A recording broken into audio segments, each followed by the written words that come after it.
আসসালামু আলাইকুম বন্ধুরা, আমার চ্যানেলে আপনাদের সবাইকে স্বাগত জানাই। বন্ধুরা, আমি আজকে আপনাদের সঙ্গে শেয়ার করব তেলাপিয়া মাছের রেসিপি। এর জন্য আমি আগে থেকে তেলাপিয়া মাছে নুন হলুদ মাখিয়ে রেখেছি। এবার কড়া চাপিয়ে আমি তেল গরম করে নেব। তেল গরম হয়ে গেছে, এবার আমি মাছ ভেজে নেব। এই রেসিপির জন্য একটু কড়া করে মাছ ভাজতে হবে।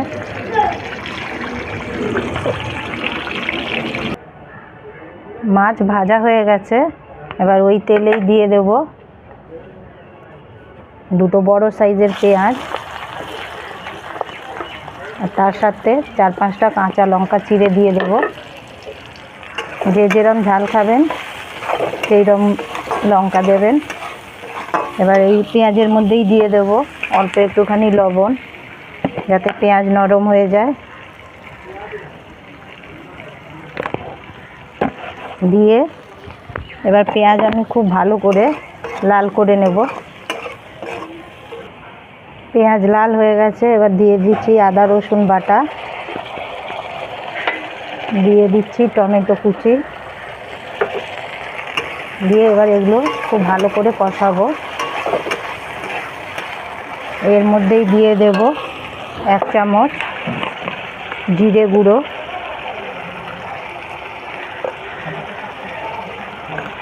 আর 1/2 চামচ দিয়ে দেব ধনে গুঁড়ো,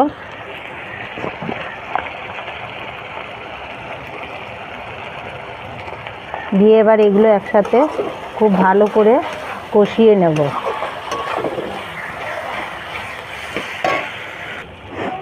মশলা কষানো হয়ে গেছে, এবার দিয়ে দিচ্ছি জল। মশলা কষানোর সময় আমি কিন্তু লবণ দিইনি, এখন দিয়ে দিচ্ছি পরিমাণ মতো লবণ। আমি কিন্তু এই মাছের রান্নায় কোনো শুকনো লঙ্কা ব্যবহার করিনি, কাঁচা লঙ্কা আর টমেটো দিয়ে করেছি। এবার এই মাছগুলো দিয়ে দেব।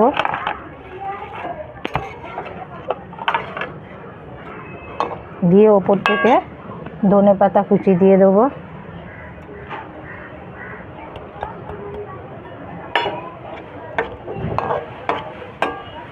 বন্ধুরা, আমার রেসিপি যদি আপনাদের ভালো লাগে তাহলে প্লিজ আমাকে সাপোর্ট করবেন, আমার পাশে থাকবেন।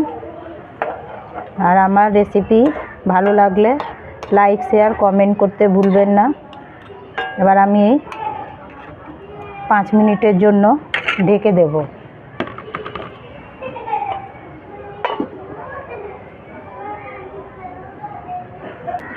5 মিনিট হয়ে গেছে, দেখুন মাছের কালার দেখুন কত সুন্দর হয়েছে।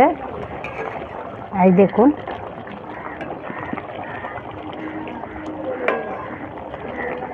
মাছ আমার কমপ্লিট হয়ে গেছে। ভালো লাগলে লাইক শেয়ার কমেন্ট করে দেবেন। দেখা হচ্ছে আবার পরের ভিডিওতে। আল্লাহ হাফিজ।